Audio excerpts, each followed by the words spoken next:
if we're all honest with ourselves, what could we do if we aren't shackled by our fear? But then it's that fine line of recklessness, calculation, fear, and that kind of dance.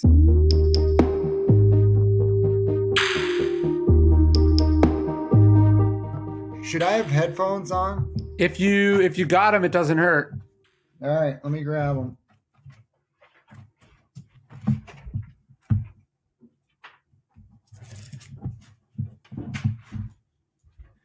Is it snowing there yet? Yeah, we got snow on the ground. We had a good storm a couple weeks ago, and then now we're looking at a couple feet starting tomorrow. Nice. That's very exciting. Do you make it? I know you grew up in Sacramento. Do you still have family out here? I do. I haven't been in a while, but I grew up snowboarding at Homewood almost every weekend as a kid. Sweet. Yeah. And when was the last time you got on snow? Well, it snowed here about 2 years ago when we had this crazy freak storm that knocked out the power grid. So I was snowboarding at my farm in Texas, which I never thought would be possible. But it's been several years, maybe like 10 years at least, since I've done anything serious. Right on. Well, if you make it this way, let me know. I would love that. I don't know what happened. I loved it so much, and then it's just become something that I don't know. I got to get the kids into it is really what I have to do. Well, I've spent my life snowboarding, but the kid phase of the snowboarding has just been incredible, and it's highlighted like the full value of the sport. Just because you're out there and it's not a parent-kid scenario, it's like your partners. Right. Yeah, and it probably equalizes in a bit, like you and your kids can't run at the same speed, but you could ski and snowboard at roughly the same speed. It's like being in the water. It kind of like equalizes the gravity and the age of it in a weird way. Absolutely. Well, I was actually thinking about snowboarding recently. I was thinking about, obviously, I wrote this book about stillness, and I was trying to think of things that embody what stillness is to me. And one of them that jumped out at me is like the experience of first tracks in powder. There's just something totally unlike it. There's nothing like it in the world, like getting first tracks on a nice run. Yeah, and I think about if I was to describe that to someone who never knew what snow was and explain the snow falling and covering the landscape, and then you get into the different layers of it from the avalanche perspective, and then it's like it's taking flight. And we're really snow is something like 90% air. So it is the closest thing you can come to flying. And it's also kind of idiot's guide to present moment. Because you are forced to be there. And I think as I look at it and go, man, I am as hooked on it as I've ever been. I've been doing this for almost 40 years now. And what I've come to terms with is I think it's just a tool to become really present and tapped in with nature. Well, it's interesting because when you swim, you get that feeling, right? You're immersed in the water. You're totally present. You can't hear things. It's this kind of magical experience. But what's interesting about it is like swimming, there's a reason biologically or evolutionarily we have that experience. Like people have been swimming for millions of years or thousands of years, whatever you want to say. But like what's interesting about fresh tracks is that it feels totally natural and like you're tapping into this primal thing. And yet people have really only been able to do it for not that long. Yeah, totally. And it's also, it's fleeting. It's it's not an infinite resource. And so one of the things, I have a poem in the book, Send While You Can, because if you're healthy, you have good snow, it's stable, it's time to drop everything and take advantage of this incredible gift Mother Nature has given us. No, that's true, right? The experience of like you went to bed, one of those storms in Tahoe, for instance, you went to bed, it was snowing a little bit, and then you wake up in the morning and there's like 6 inches or 10 inches of fresh snow. And like I have to get out there, I have to get up early, I have to get out there fast because this won't last. There's something ephemeral to powder too that, I mean, yeah, you can find pockets of it here or there, but like if you don't get out there, it's not going to be the same. Somebody else is going to get it. And at the very minimum, the sun's going to get it.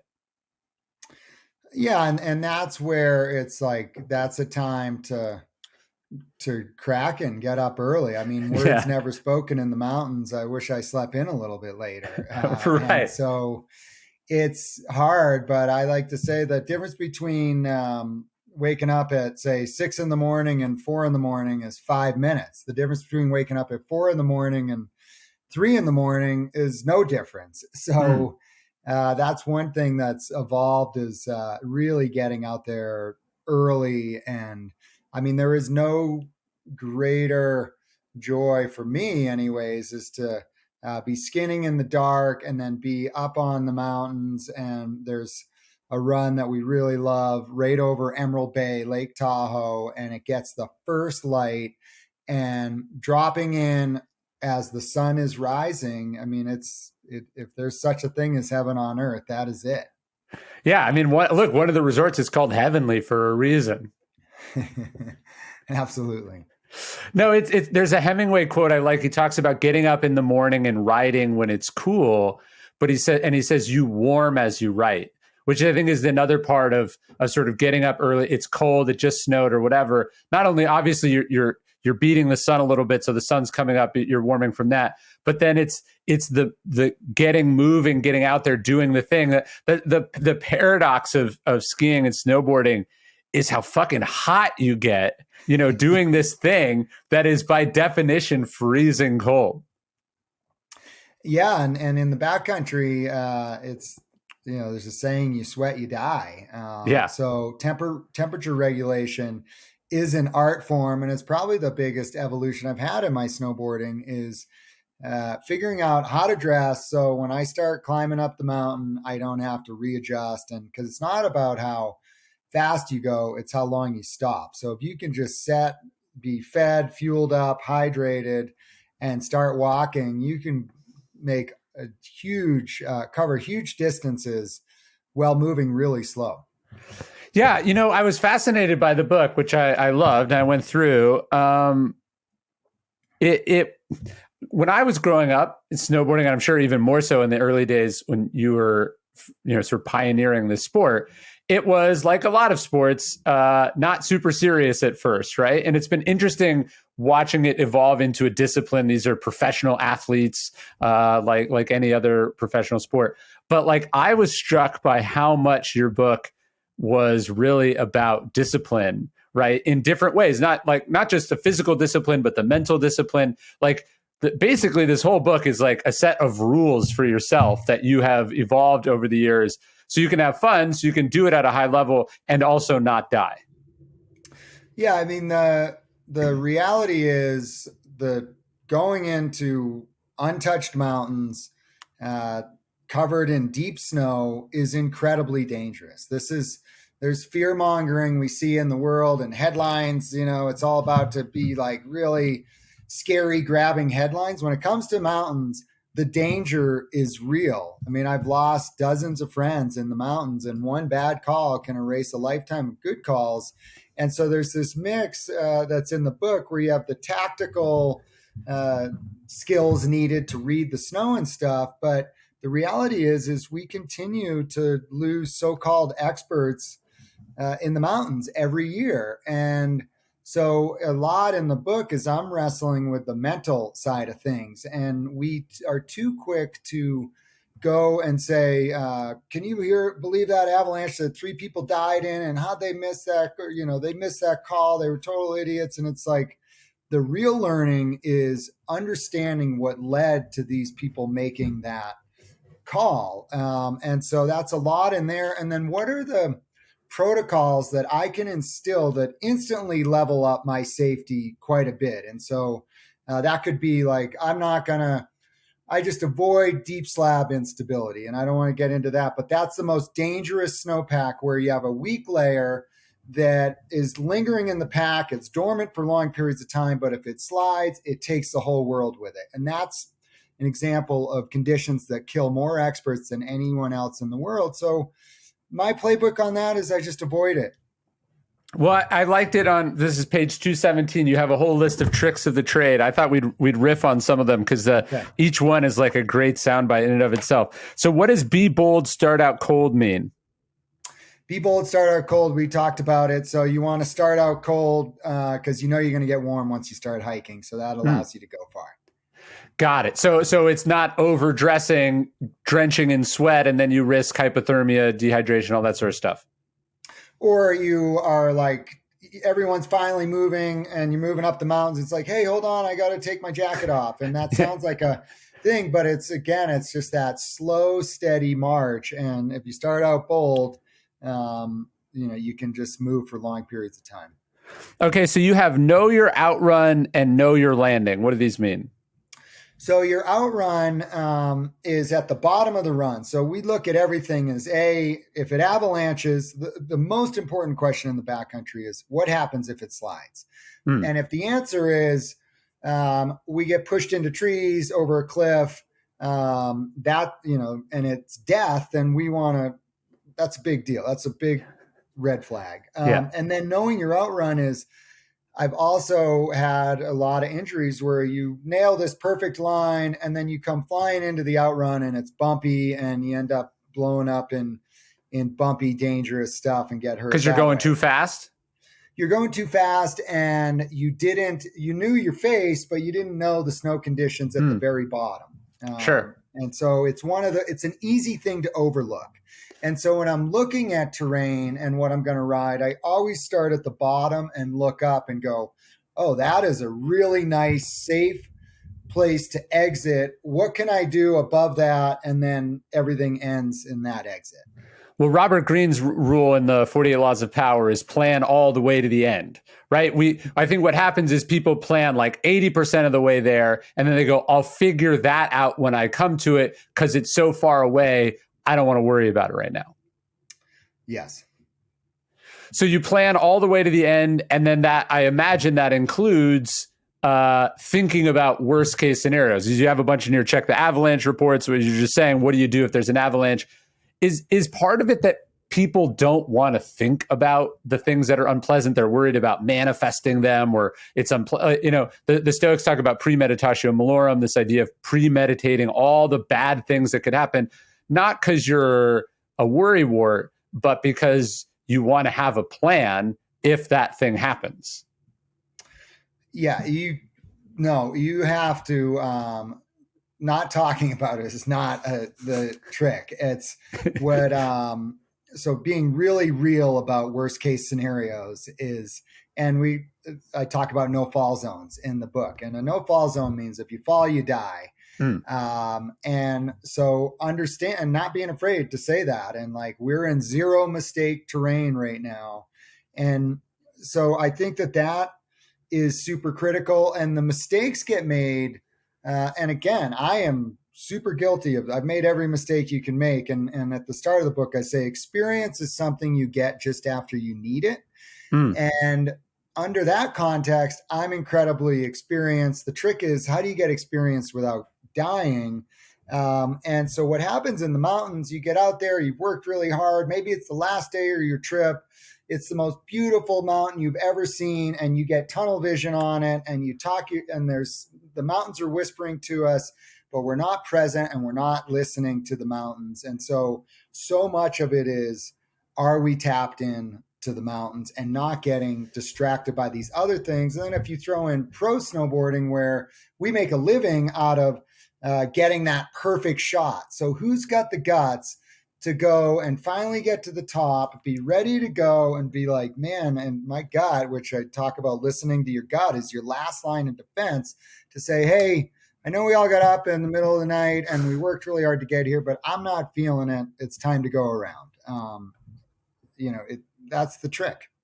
When you talk about listening to the mountain, you have one in here that I thought was interesting, which is expect the slopes to slide. So you're not just hey, what could happen? But you are operating almost with the assumption of bad faith of the elements, right? Expecting that thing to happen. That's what mountains do. That's what luck does. It turns. But I think so many people, they assume it's always going to work out for the best, or it's always going to go the way they want. And then those are the people that are most caught out by it. There's a great line from Seneca. He says, the unexpected blow lands heaviest. 100%. And that, I would say, it's just why I love your book so much, is the correlation to the proper mindset in the mountains, compared to the deep thinking of the Stoics, is so there's so much parallels there, that as I'm reading your book, I'm like, oh my God, that is how I think, and da da da da. So that's why I really enjoyed your writings. So you're basically expecting it to all go to shit at any moment. That doesn't mean you don't continue, but you know what you're going to do if that happens. Well, so having personal protocols is key. So one of those is like, let's just always take the path of, say, least danger, Mm, because there's a million different ways you can get up a mountain. And sure. then understanding where you are in a spot, and then predetermining, like, man, when we get so often the case is the most dangerous part, especially if you're hiking up a chute. The highest chance for an avalanche is often at the very top of this chute. And so when we set out on that, I think about it as I need to turn 20 no's into 20 yeses. And the hardest no to get turned is going to be the very top one. So that Mm, means I can be 6 hours into my day, but mentally, and this is a lot about framing, is I know everyone knows we're going to start up this thing, and hopefully, and just if we can keep turning no's into yeses, then maybe we get to the top. But the last no is often the hardest one to turn. mm. And then when you get to that point, you're like, I cannot believe this. There's no reason not to turn around right now. And we summit, and you're like, wow, we are so fortunate. The mountains open their arms to us today. But the art is when the mountains say, come, come, come, and then all of a sudden the flip switches, and you need to go, wow, we are so close, but it's time to turn around. And that requires practice. And so I keep track of turning around. Well, that's really where the discipline is the most difficult, right? The discipline to say, hey, I'm going to spend 6 hours climbing up a mountain at high altitude. That takes a certain physical and mental discipline. But there is a different kind of discipline to go, I'm actually willing to toss all of that out because the signs aren't right here. That strikes me as almost the highest level of discipline. It really is. And it's like, oftentimes it can be something that I've camped under. I've traveled to the other side of the world. I've camped under this thing for 3 weeks. We've been really patient, and it's summit fever. You hear about it with Yeah. mountaineers, and being in that right headspace to know when the lights turn green and you can move forward. And then there's a lot in the book about boogeyman fear. So understanding your fear, because maybe you're up high on a mountain and it's a scary step, but it's just visually a scary thing, is what I would call boogeyman fear, opposed to what's real fear, and being able to have an intimate relationship with the fear to understand that, and then knowing when to push through the fear, or the light goes from green to red and it's time to get out of there. Yeah. Isn't that what kills a lot of people climbing mountains, is that last mad dash for the summit? Like, hey, it's about to get dark. We've got 20 minutes. It's going to take 30 minutes to get there, but if we really push ourselves, we can. That seems like a courageous thing to do, but it's actually what gets you.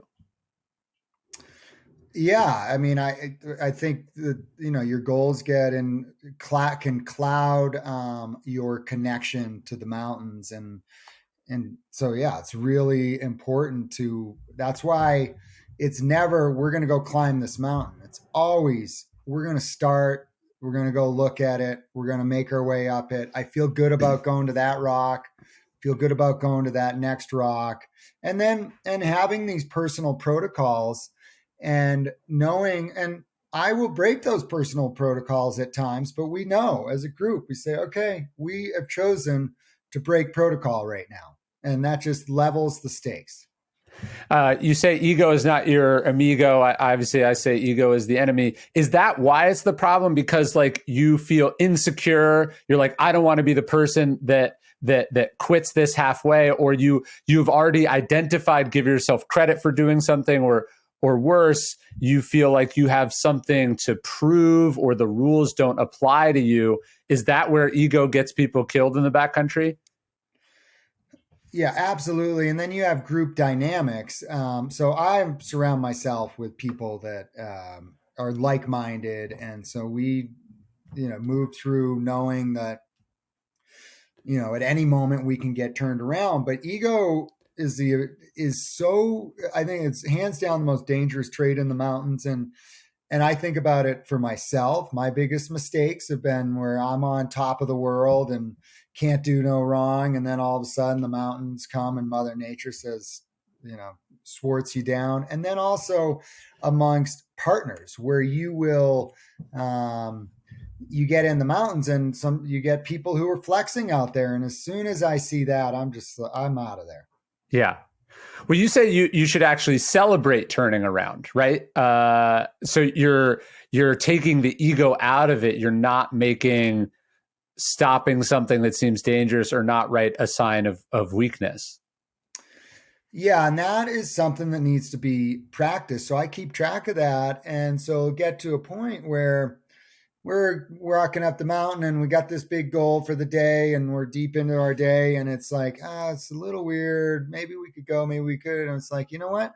I haven't turned around in 2 weeks. Like, Yeah. this is a great opportunity to turn around.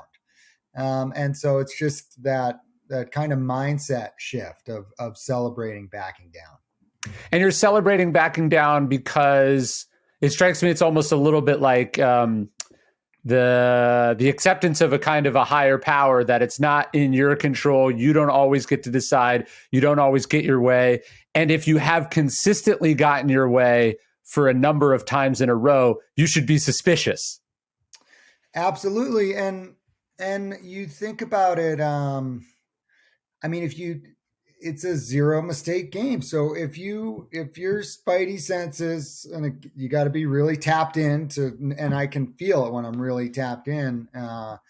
But the mistakes, it's like it might be this hard decision where you got to walk away from this goal you've had for a long time, but then you get back to camp and it's like, I'm going to see my family again.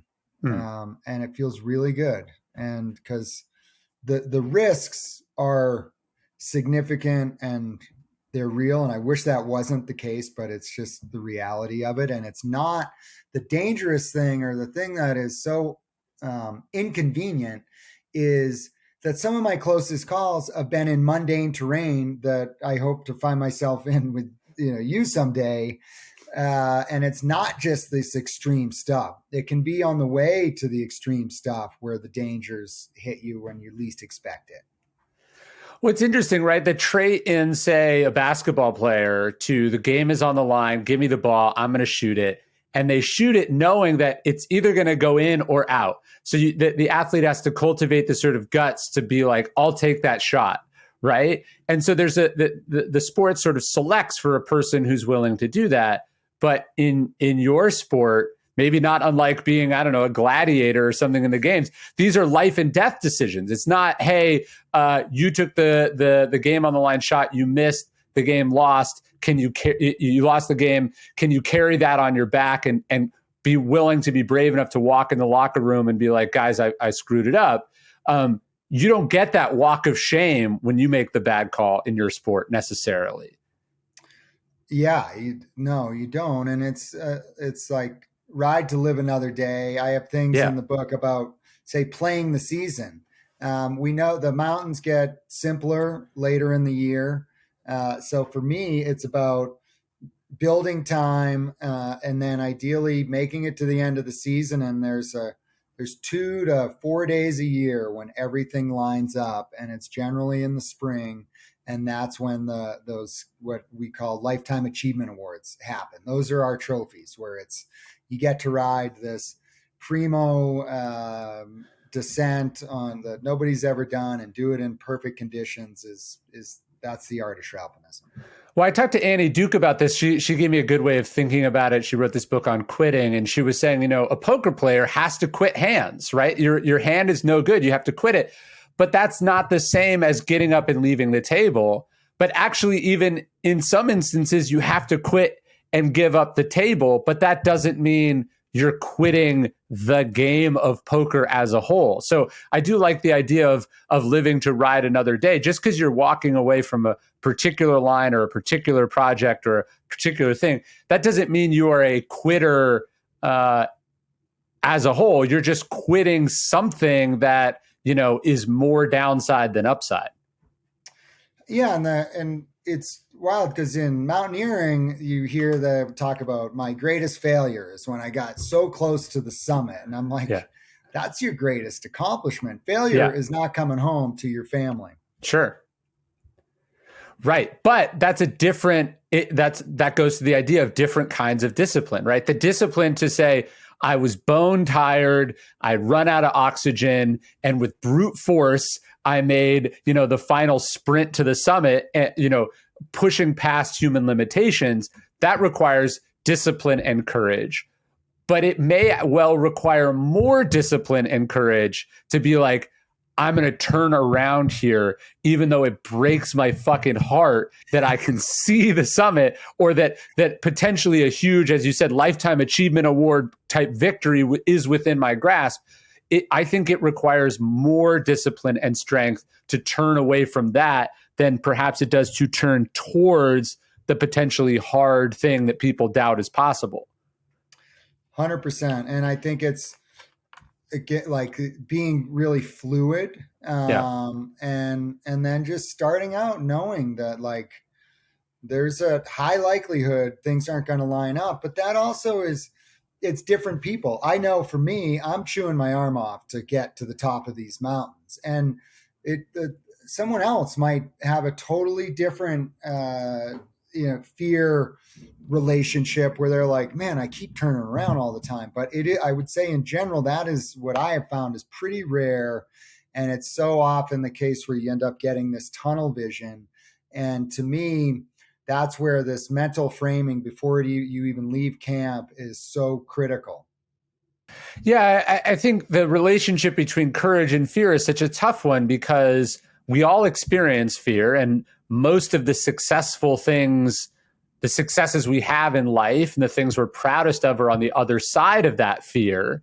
And yet fear is a very important voice that if you never listen to or fail to listen to could be the very end of you.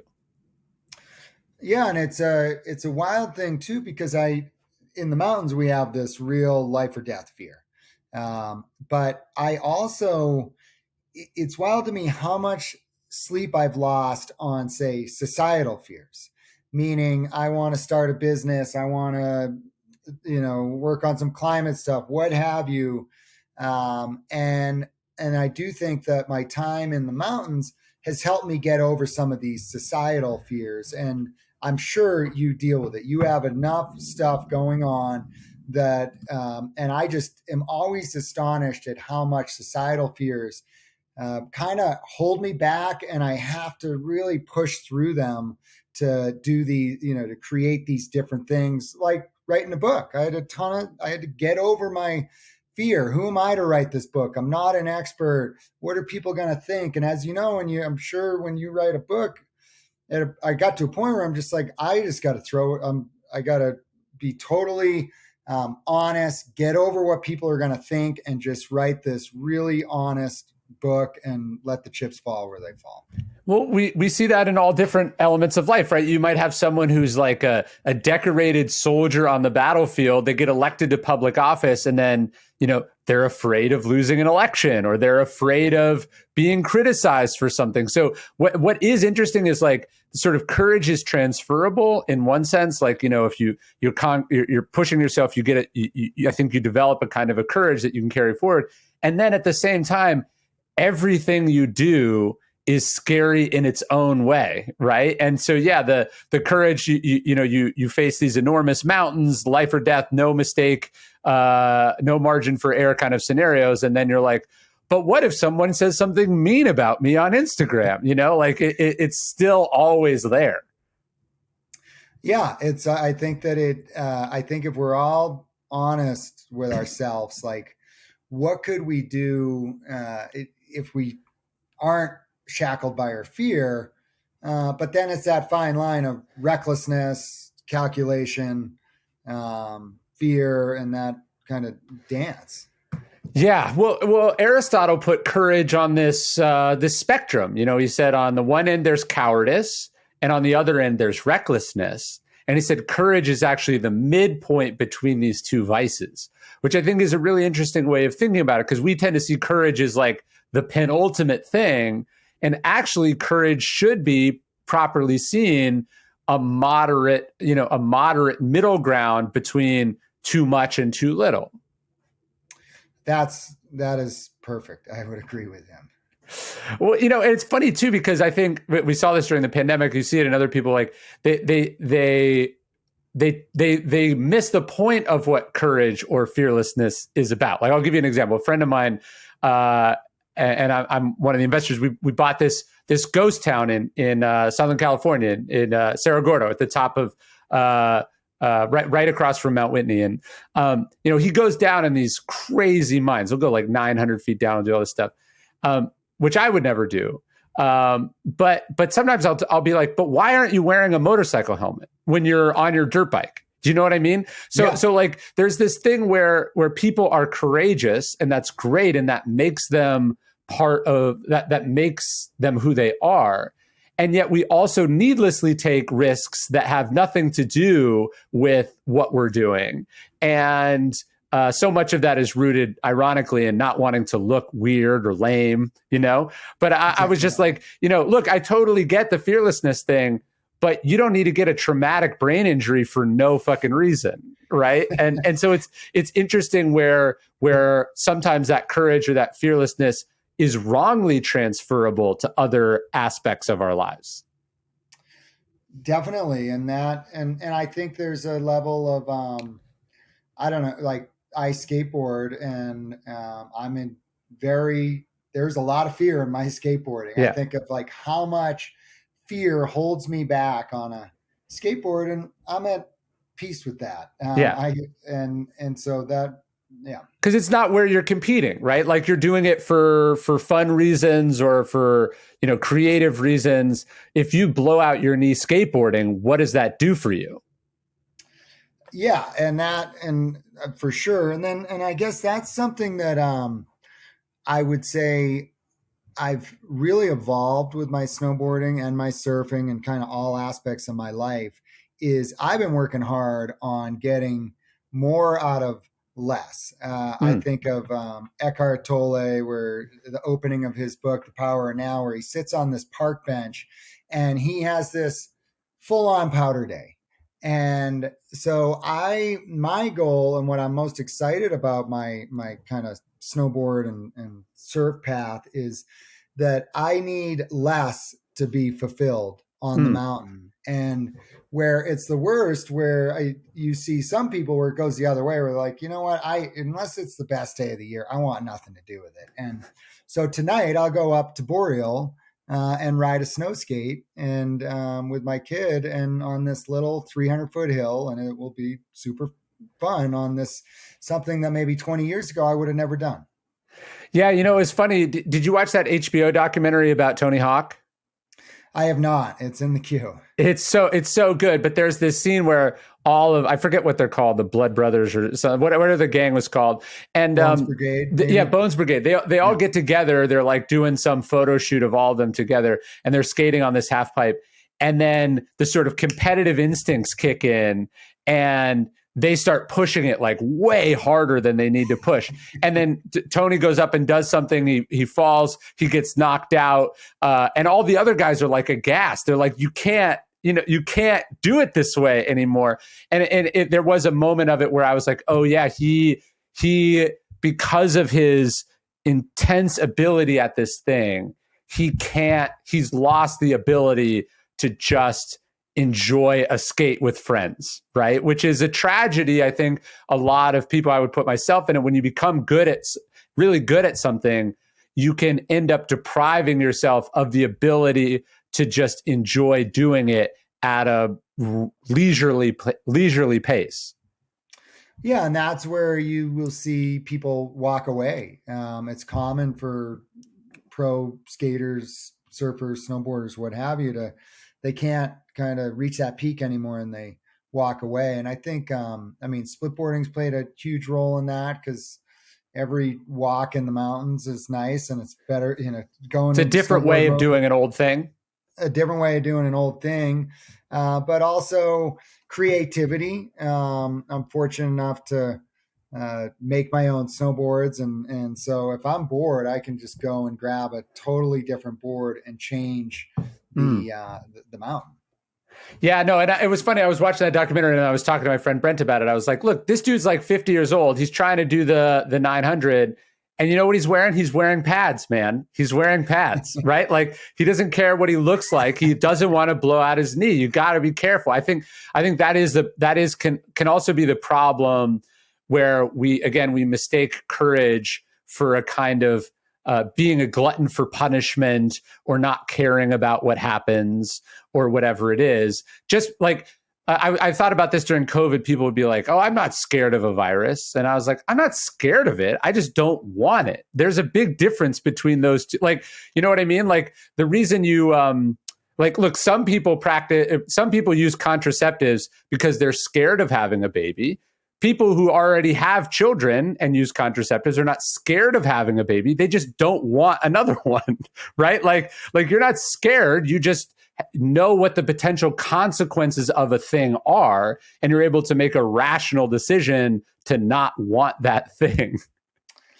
Yeah, absolutely. And then I think about it. I realized a long time ago that, like, I want to be doing this my whole life, and so Yes. that adjusts some decision making to be able to do that, and really playing the long game, playing the season with a long game, and then being really patient for those few times a year where you might get to that spot where the mountains lay down and open their arms. And that's what my new favorite motto in the mountains is: if it's not a screaming yes, then it's a no. Yes. Yes. Well, the other way to do that is, if it's not fuck yes, fuck no. And that, yeah, I've learned a lot on that with just general decision making, Yes. on that front. Yeah, it's no, the thing, I think it's popular when you're young, right? The Who, I want to die before I get old, or Kurt Cobain, is it better to burn out or fade away? It's way better to fade away. Way better. Only a very young idiot thinks that it's cooler or better to go out in a blaze of glory young than to make some decisions here or there that are safe. Now, this, I think, is different, right? People hear that, and then that's the person who, to go back to politics, is always sitting on the sidelines of stuff and not risking because they want to maintain their office or their reputation. We're talking about this more in the physical sense, right? Like, if you want to be good at this thing, you want to do it for a long time, you have to make decisions with a longer term view. You can't be putting all your chips in, every time, because eventually, you keep going double or nothing. Eventually you go bust. Yeah. And yeah, I mean, I love that man in the arena Roosevelt Mm-hmm. quote. And that definitely drives me with my work on the climate front. And I just, yeah, I think when it comes to the mountains, it's fine, and it's having mentors. And I talk a lot about mentors in the mountains, and but also in all aspects of life. And I am really guided by informal mentorship in whether it's business, health, snowboarding, what have you. And I think that just looking at people that are further down the road than you and saying, I want to be at that same spot when I'm their age, has been really great guidance for me. Yeah, you look at the people and they're like, okay, they're extremely successful, but they've gone bankrupt 3 times. They don't talk to their kids. Their marriage fell apart. Their knees don't work, right? Like you can see someone whose success you admire and actually see them as a cautionary tale. And then there's the sort of rarer types who are really good at what they do. Maybe they're not the most well known in the field, but they're really good at what they do. And they have a more balanced, sustainable, enduring relationship with their craft and their life. And that's, I think, what you want to get closer towards being. Yeah, the work-life balance to me is, I mean, that's really the dance. I mean, I got 2 teenage kids that one's will be off to college next year, and so just trying to maintain that and appreciate my time with them. And it's something, I mean, I see all the stuff that you have going on, and I'm enamored by, you must have, I mean, that must be quite a juggling act for you on the work-life balance. It is, but I think sometimes people see someone doing a lot and they assume they must be working all the time. Obviously, what's obscured is the people that you have helping you on stuff or the relationship. Like I got to the office at 8 today, and I'm gonna leave after we do this, which will be 3. I'm gonna go for a run. I'll be home by 4:30. You know what I mean? So like I try to. First off, it's about saying no to stuff that's not those things, right? But I do not particularly admire people like you're like, hey, should we get on? We got on the phone, and they're like, yeah, I've got a time 3 weeks from now from 11 to 11:06 a.m. Like I'm like that seems like a shitty life, Yeah, absolutely. And then, again, that's where having those life mentors that have the right balance, are connected, there when your kids get home. I mean, that's awesome that get to call it a day at 4 o'clock and be with your kids.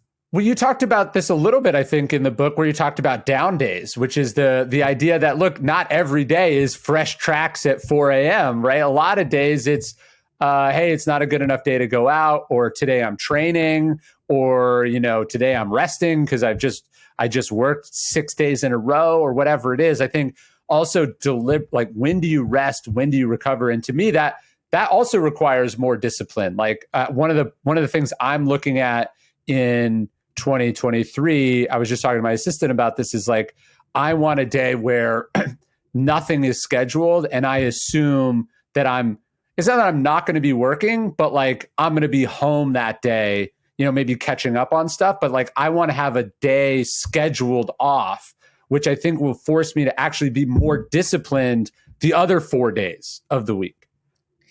Yeah, and I think about, I'm sure you will, quieting the mind so you have time for those bigger thoughts to come in.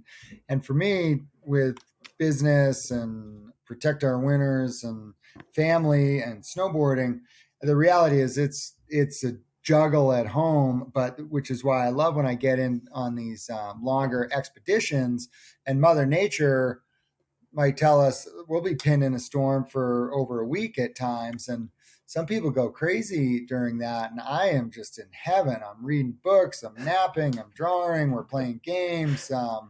Like I could, I relish those forced down days. What probably forces you to practice an active understanding of how little you control. When I talk to Steve Ranella, you know who he is, the hunter. Yeah. He's awesome, but he'll go on these trips, and it's like supposed to be a 3-day hunt in British Columbia, and it's like the fog doesn't even lift for the first 6 days, and just the idea that you don't decide how long it's going to take. You don't decide when the animals are going to show. You don't decide any of those things. And so you better get comfortable sitting on your ass and waiting for the clouds to open up or the door to be unlocked. That does probably give you a sense of powerlessness that's actually helpful in the rest of your life. Totally. And yeah, I mean, when you get to, I mean, Mother Nature at that point is just such the ruler. She doesn't care about your plans, doesn't care about your schedule. And the type of snowboarding that I've put a lot of energy towards is going deep into the mountains in Alaska. I love riding these spines, like kind of fluted, almost like your shower curtain thing. Those only form in the areas in the world. They are geographic and orographical anomalies that require ungodly amounts of snow. So if you're a spine hunter, as we would call it, you better be willing to wait out massive tent swallowing storms for up to 10 days at a time. Yeah. Well, and then the more successful you get, the more you're used to getting your way, the harder it is to swallow. Like, no, it's going to be 3 times longer than you thought. And then you're running through your head. Do you know what this costs me? Do you know what I'm missing at home? Or do you know how tired I am? Or this means I'm going to have to cancel this or that. Like you get so used to getting your way, and then life has to find a way to remind you that you are not in charge. Yeah. And yeah, Mother Nature's great at that, which is why we never have like definitive end dates. And I probably lost a friend or two on the like, you said we'd be out of here in 2 weeks. And it's like, well, you can leave, but we're not leaving. Yeah, right. And then you look at how long it would take to get back to that scenario. And that's where things can go sideways, where maybe we achieve our goal, but we finally have this great weather window. The snow is stable, and I call it the wonderful problem, where you have this one goal and you work really hard to get there, and you stand on top of it and you look out and there's 10 more that you see. And then so we'll achieve that goal, the weather's holding, and it's like, well, it would take us so long to get back to this spot on planet Earth with these conditions again. We're not leaving. And yeah, it's just accepting how finite the act of Shralpanism is at a high level. There's also probably a good illustration in what you do. You waited 2 weeks, you hiked for 7 hours, you got up there, and then the run is 6 minutes. Sic transit gloria, like all glory is fleeting. Like it's so ephemeral, it's so quick. The investment and the patience and the discipline and all the things that went into it, and then the actual rewards are so quick and ephemeral. One, that should humble you, but two, I think if you didn't enjoy the process, the lead up to it, then you're going to find the whole thing very lacking. Yes, it is all process. If you can't find joy in the process, I'm sure it's like you with your books. I mean, you must enjoy that process of going through it, and because that's in the end, that's what it's all about. And then we talk about there's a great quote from a Russian bodybuilder. I was looking for it in the book, but white moments, which is where you do all this work, and it requires a ton of energy, but your brain is basically able to shut off and work at this ridiculously high level effortlessly. And it's like time stands still, and it's going through this portal into this new world. And it's so fleeting, those white moments. And it could be years in between white moments. And when they come, I mean, it's common for me when that happens, where at the bottom of a run, I'll fall over and start weeping. Yeah, no, it's a good metaphor. It's a good metaphor for life. I mean, with writing, what's crazy is you work all this time on this thing, and it's not just that, publishing is over so fast. It's that that's the worst part. Like the outcome is the worst part. Like one, because how did it do? Other, there's all this part you don't control, but it's just like, no, actually, the reward for years of work on a thing is then you have to spend a bunch of time doing not that thing. I've got to get on a plane and fly to here. I got to do this interview. I got to do that. I got to, I got to sign all these books. I have to do all this stuff, which are, there's writing and not writing, and publishing is not writing. So you actually get to a place where if you really love the process, you love doing the thing, there's almost a bittersweetness to finishing, because the reward is the antithesis of that thing. Yeah. So what is your cadence on? I mean, is it a book a year? Is it a book every 6 months? Right, like right now, I'm on this one that's a book a year because I sold a 4-book series on like this sort of 4 contained thing on the cardinal virtues. Which, if I was doing it again, I might space out more, because it kind of ends up being like a 9 months of really focused and then 3 months of not focused, which is, that's a lot in a short amount of time of not focus. But like, basically, I think about it as like, I love doing it. And so I wake up and I do it every day. And the byproduct of it is the publishable work, right? Right. It's an accidental byproduct, right? The finished product, the things that people read, that's not what I am trying to create. That is what is created by me sitting down and doing the work every day. And are you one of those people like you got 20 books in your head? No, I do find in your point about when you get to the top of the mountain, this thing you've been waiting for, suddenly you go, oh, wait, there's like 5 other ones right near here that I want to do that I didn't know. I have this sort of blessing/curse, which is right as I start to get like, I'm totally consumed by, can think of almost nothing else while I'm writing a book. And then there is this moment where, like if the first 2/3 of it are getting to the peak of it, and then the last part is the downhill part. Once I start to get to the downhill part, suddenly resources and energy is freed up that was occupied just getting to the top earlier. And then ideas for what comes next tend to pop into my head. So it's like in the depths of the book, I'm like, I can't wait for this to be over. I'm going to get a break. I'm going to do something else. And then, it's like a few weeks after that, I'm like, what book I have to do next? Like, and I have to do it, right? Because I get so excited about it. So there's a Haitian proverb, behind mountains, there are more mountains. You get to the top and then you're like, oh, wait, but in a good way. You're like, oh, wait, there's more mountains. Yeah. So I found this white moment quote that I great, read it. because I think you'll like it. At the peak of tremendous and victorious effort, while the blood is pounding in your head, all suddenly comes quiet within you. Everything seems clearer and whiter than ever before, as if great spotlights had been turned on. At that moment, you have the conviction that you contain all the power in the world, that you are capable of everything, that you have wings. There is no more precious moment in life than this, the white moment, and you will work hard for years just to taste it again. Yuri Vlason. It's so beautiful. And so you better enjoy it while it's there, because it might last for 7 seconds. It might not be a full minute. Guy, he's talking about lifting a bunch of weight over his head. So not very long.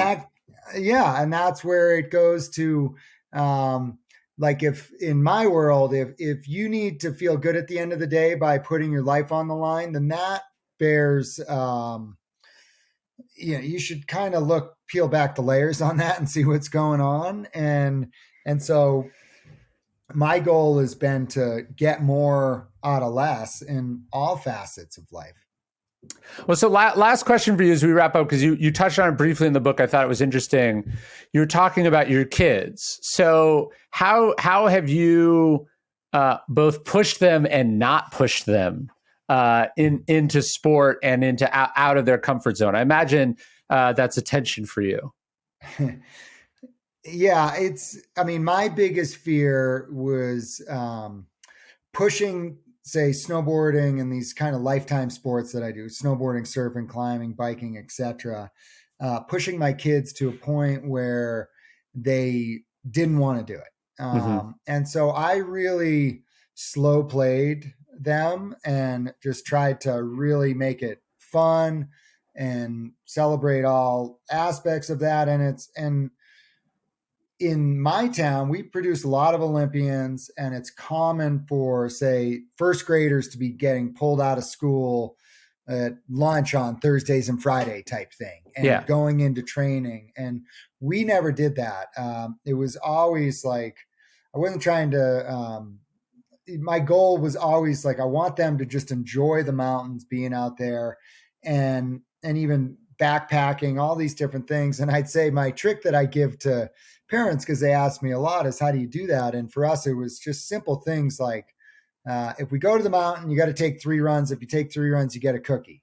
Yeah. When we do these backpacking trips, I mean, what little kid wants to go and hike all day? Not Yeah. very Yeah. few. So it's about building these, like, the dream trail mix full of candy, and just like constantly. I mean, it sounds ridiculous, but we don't. My kids don't eat a lot of candy, but when we're backpacking, they do. Right. And but now we're at a phase where my kids are now starting to pass me up on the mountains, and it's about and it's clearly part of their life. So now it's about, how do I um, make it so they don't make stupid decisions in the mountains. And that's just stuff that you slowly bring into them day after day. And but so much of my teaching is, I call it through osmosis, where I really try to keep my mouth shut. And I'm like, all right, they're mostly doing this right. I don't want to micromanage them. I like, let them do their thing. And that's worked out for my kids. Well, the Stoics would say, don't talk about it, be about it. That is so good. I'm going to use that, because that's exactly kind of how I've taught my kids, is through just example. Yeah, I mean, when I think about my own relationship with snowboarding, obviously I was very blessed that my parents were taking us every weekend. But I think part of the reason I don't do it as much anymore is that, like, what I really wanted to do at 15 was like stay at home with my friends. You know what I mean? Yeah. Like I wanted, so it's as you, almost the proportion with which you force an activity on kids is the exact amount of resentment or dislike they are going to have for that thing. Yeah, and less is more. A lot of times we'd go to the mountain and it'd turn into sledding, which is fine. And then same, I mean, one of the greatest backpacking trips I went on was from I-80 to Old 40. So basically Boreal to Donner Pass Road.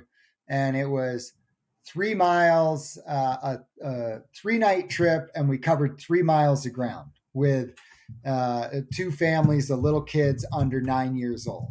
And so you're talking about the smallest distance you could possibly go, but had so much joy of just being, there's a bunch of lakes there, and just the simple act of camping and cooking and hanging the food from the bears and things of that nature. So it's about, not about what maybe your goal is for the day. It's just been about fun, and less is more, keeping it really simple. We do so much of our early day snowboarding was just in the backyard, building a little jump and calling it good.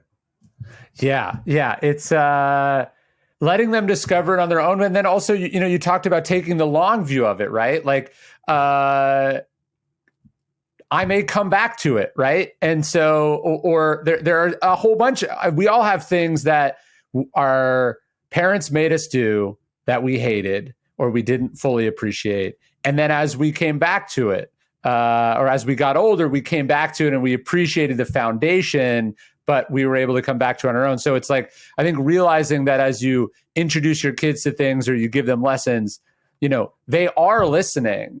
They don't have to accept it right now. They don't have to love it right now. You got to let time, you're planting seeds, and you got to let those seeds germinate. And they may be long underground. It may be 2 decades before they come back and appreciate this thing. That is so well said, and I think it's really accurate with the outdoors, especially because these are long, slow learnings that eventually stick with them, and just simple like sleeping under the stars and real basic stuff. And I, as I said at the beginning, it's the having kids. Like I mean, my life is shaped around the outdoors, but having kids has really showed me the true value of just simple time outdoors, getting them away from screens, getting them sitting around a fire, getting them sleeping under the stars, sledding, building a snowman. And so I just, yeah, that is worth the effort. And now, like I said, it's like now I'm following my kids up the mountain, and we're and surfing was another one where it'd be so many people, you can blow surfing really hard. So with that, I would always just leave the boards on the beach, and they had to pick them up, and that meant years of them just playing in the short pound, and eventually they picked up a board, and now we're out surfing Ocean Beach together. And again, we're like, it's not a parent kid relationship anymore, it's we're teammates out there. Yeah, Steve Rinella's book Outdoor Kids in an Inside World, I thought was just it's one of those books that even if you don't read the book, the title does like 90% of the work for you. But yeah, nobody wants an inside kid, right? Like you want an outdoor kid, because an outdoor kid can also work inside, but not the other way around necessarily. We made the decision. We sent my two kids to this preschool, this pre-K that's totally outside. There's no buildings. And, Wow. It's a little weird. You drop your kid off at pre-K and there's a open fire, like that's the opposite of what the sort of safetyism that you would expect at a preschool. And then you pick them up and you literally have to hose them down because they're covered in mud. But you hope you're planting some seeds that are going to ultimately grow something more resilient than whatever the equally tempting, sort of iPad screen YouTube world that's also competing for their love and affection. 100%. That's an amazing preschool. Kudos for bringing them there. No, it's been good. It's been good. Well, man, I loved the book. I thought it's a great concept. By the way, how am I supposed to pronounce this word? Maybe let's end on you pronouncing the title for me, so I don't make a fool of myself when I do the intro. The Art of Shralpanism. So it's shredding meets alpinism. Got it. Good luck with that. That's we like to make up words. No, that's perfect. Whenever I've had to tell like the people that help me with the podcast, like assume that a illiterate child is pronouncing whatever you're putting in front of me, and if you don't spell out how to pronounce it, I will find a way to embarrass myself with it. Well, I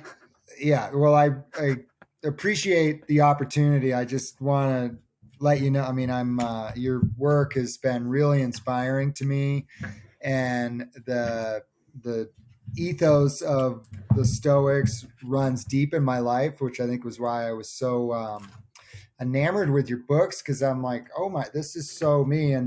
And yeah, towards the end of the book, there's a quote of yours in the book about where I kind of dive into walking meditations, where I loved how you were talking about one of the Stoics, how they do their thinking through walking, and equating that to what we're doing with our split boards and walking through these winter wonderlands, and just kind of riffing on what the Stoics would have thought of that if they had the opportunity to do that.